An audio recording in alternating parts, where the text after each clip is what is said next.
Hello and welcome to analysis law. और आज इस वीडियो में हम देखेंगे कैसे कौन से सर्कमस्टांसेस हैं जिनके बेसिस पर एक व्यक्ति को नॉन बेलेबल ऑफेंसेस में भी बेल पर रिलीज़ किया जा सकता है। जैसा कि आप सब जानते हैं कि नॉन बेलेबल ऑफेंसेस वो होते हैं जो कि सीरियस ऑफेंसेस होते हैं या जिनमें कोर्ट की डिस्क्रिशन के बेसिस पर ही किसी व्यक्ति को बेल पर रिलीज़ किया जा सकता है, पर ये उस एक्यूज्ड का कोई राइट नहीं होता है। तो देखते हैं कि ग्राउंड्स कौन कौन से होते हैं। तो सेक्शन 437 सबसेक्शन 1 में बताया गया है कि जहाँ पे कोई व्यक्ति नॉन बेलेबल ऑफेंस के लिए या तो उसके ऊपर एक्यूजेशन है यानी कि वो एक्यूज है या सस्पेक्ट किया जाता है कि उसने कोई नॉन बेलेबल ऑफेंस किया है और उसका अरेस्ट होता है without warrant by an officer in charge of a police station, या तो officer in charge of a police station उसका अरेस्ट करता है या डिटेन करके रखता है, या फिर ऐसा व्यक्ति, ऐसा एक्यूज्ड पर्सन कोर्ट के सामने लाया जाता है या वो खुद आता है। तो उन केसेस में उस व्यक्ति को रिलीज़ किया जा सकता है बेल पर। He may be release on bail, यानी कि यहाँ पे कोर्ट का डिस्क्रिशन है। यहाँ पे नोटवर्दी बात ये भी है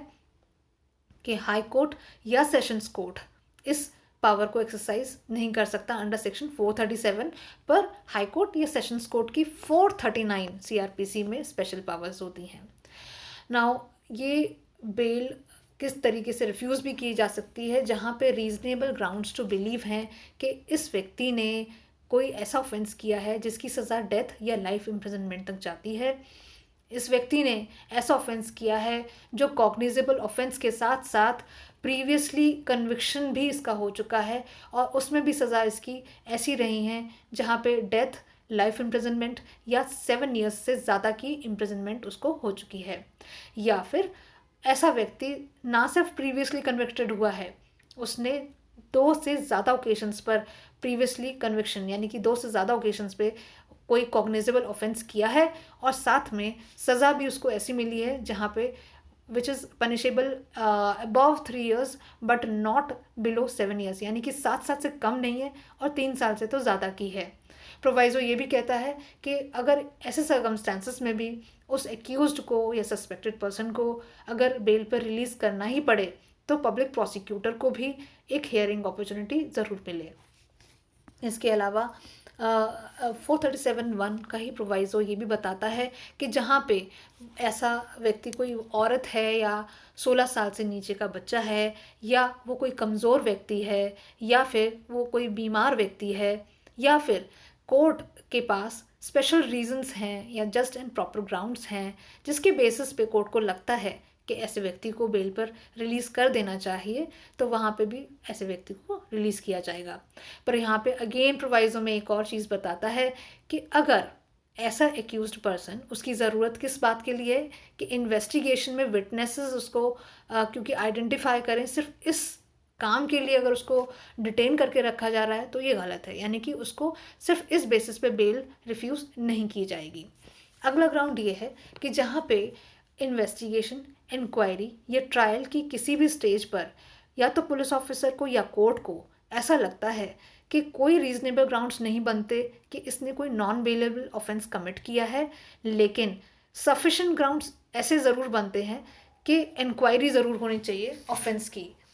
तो इन केसेस में he shall be released on bail, यानी कि यहाँ पे उसको रोका नहीं जाना चाहिए और बेल पे रिलीज़ कर देना चाहिए। इसके अलावा एक और ग्राउंड है जहाँ पे कहा गया है कि जहाँ पे एक केस ऐसा है जो मजिस्ट्रेट के द्वारा ट्रायबल है और एक्यूज्ड किसी नॉन बेलेबल ऑफेंस के लिए उसका ट्रायल चल रहा है ऐसे मजिस्ट्रेट के सामने, लेकिन ये ट्रायल 60 डेज़ के अंदर कंप्लीट नहीं होता from the very first date of fixing of evidence, यानी कि एविडेंस की जो फर्स्ट डेट लगी थी उस तारीख से लेकर 60 डेज़ अब हो चुके हैं पर अभी भी ट्रायल कंक्लूड नहीं हो पाया है। तो ऐसे केसेस में भी इस व्यक्ति की as a matter of right बन जाती है that he shall be released on bail. Next ground यहाँ पे ये है कि अगर ट्रायल के ख़त्म होने के बाद लेकिन जजमेंट अभी भी रिजर्व्ड है, यानी कि जजमेंट अभी भी कोर्ट ने नहीं दी है, उससे पहले पहले कोर्ट को या कोर्ट के ओपिनियन में कुछ रीजनेबल ग्राउंड्स बनते हैं जिसके बेसिस पे ये लगता है कि इस एक्यूज ने ऐसा ऑफेंस यानी कि नॉन बेलेबल ऑफेंस तो नहीं किया है, तो उन केसेस में भी इस व्यक्ति को he shall be released on bail. जब उस व्यक्ति को रिलीज़ किया जाएगा तो ऑब्वियस ही बात है कि रिलीज़ करते समय, क्योंकि ऑफेंस बड़ा सीरियस है, तो इसीलिए रिटन एक रिकॉर्ड होना चाहिए, साथ में रीजंस बताने चाहिए, स्पेशल रीजंस लिखे हुए होने चाहिए कि ऐसे व्यक्ति को रिलीज़ क्यों किया जा रहा है। साथ में जो कंडीशंस हैं उसको रिलीज़ करते समय उस टाइम पे भी इम्पोज होनी चाहिए, conditions to be impose on releasing him. जब उसका सस्पेक्ट वो कौन कौन सी चीज़ों के लिए सस्पेक्टेड है, यानी कि कौन कौन से ऑफेंसेस के लिए सस्पेक्टेड है जहाँ पे सज़ा 7 साल या उससे ज़्यादा की है, या फिर वो एक्यूज या सस्पेक्टेड कौन से ऑफेंसेस के लिए है जो चैप्टर 6, 16, 17 आईपीसी के जो प्रोविजंस हैं, और साथ में या फिर उन्हीं ऑफेंसेस का अबेटमेंट या फिर अटेम्प्ट या कॉन्स्पिरेसी। अगर इन तरीके के ऑफेंसेस के लिए सस्पेक्शन या वो सस्पेक्टेड पर्सन है तो उस केस में भी उसके ऊपर कंडीशंस इम्पोज की जाएंगी।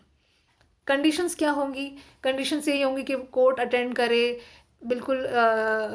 इस तरीके से जो भी एक्यूजेशंस उसके खिलाफ हैं या सस्पेक्टेड पर्सन है वो, तो इस तरीके के ऑफेंसेस ना करे वो जब उसको रिलीज़ किया जाए, यानी कि वो रिलीज़ करने के बाद में ऐसा ना करे या ऐसे ऑफेंसेस में इन्वॉल्व ना हो। या फिर ऐसा ना हो कि बाहर जाकर विटनेसेस को या विक्टिम को डरा रहा है, धमका रहा है, इंड्यूस कर रहा है या कोई प्रॉमिस दे रहा है, या फिर एविडेंसेस को टैम्पर कर रहा है, ख़त्म कर रहा है, या फिर ऐसे लोग जो उस केस से रिलेटेड विटनेसेस या इन्फॉर्म्ड लोग हैं उनको भटका रहा है। तो इस तरीके की चीज़ें वो ना करे, ऐसी कंडीशंस उसके ऊपर इम्पोज की जा सकती हैं। और इसके अलावा ऐसी भी कंडीशंस जो कि which are in the interest of justice. Guilty of offence, यहाँ पर मैं एक एडिशनल चीज़ यहाँ पे ये बताना चाहती हूँ कि इसका मतलब ये होता है कि प्रिलिमिनरी इंक्वायरी में या पुराने एविडेंसेस के बेसिस पर ऐसा पता चला है, उसी को हम कहेंगे, तब हम कहेंगे कि ये गिल्टी ऑफ ऑफेंस है। यहाँ पे गिल्टी का मतलब कन्विक्शन नहीं है, पर यहाँ पर जो गिल्टी का रियल मीनिंग है वो ये है कि प्रिलिमिनरी इंक्वायरी या पुराने एविडेंसेस के बेसिस पे इस तरीके की इन्फरेंस आई है कि इसने ये ऑफेंस किया होगा, और वो सिर्फ एक्यूज नहीं है but he is guilty also. Again अगर बेल ग्रांट करते समय डिस्क्रिशन की बात की जाए तो समाज के इंटरेस्ट को भी देखा जाएगा कि किसी तरीके से वापस समाज में जाकर कहीं किसी तरीके का हड़कंप ना बचाए या ऑफेंसेस इस तरीके के ना करता फिरे, या चार्जेस किस तरीके के हैं, एक्यूजेशंस किस तरीके की, कितनी ग्रेव हैं, पनिशमेंट किस तरीके की उसको मिल सकती है जो उसने ऑफेंस किया है या एक्यूजेशंस उसके ऊपर लगी हैं, या किस तरीके का नेचर ऑफ एविडेंस है, क्या पुख्ता सबूत वाकई में हैं, अवेलेबल हैं, या क्या ऐसा तो नहीं कि रिलीज़ कर दिया जाएगा तो उसी टाइम भाग जाएगा, या डोमिनेटिंग पोजीशन है उसकी समाज में जहाँ पे वो विटनेसेस को बहुत चांसेस हैं विटनेसेस या विक्टिम को दबाएगा, चाहे पैसे से या ज़ोर ज़बरदस्ती से, या साथ में हम एक्यूज़ की हेल्थ या उसकी एज, सेक्स, ये सारी चीज़ें भी देखेंगे। तो इन सारी चीज़ों को कंसिडरेशन में लेते हुए ही ऐसे व्यक्ति को नॉन बेलेबल ऑफेंसेस में भी बेल पर रिलीज़ किया जा सकता है। आई होप आपको ये वीडियो पसंद आई हो। Thank you.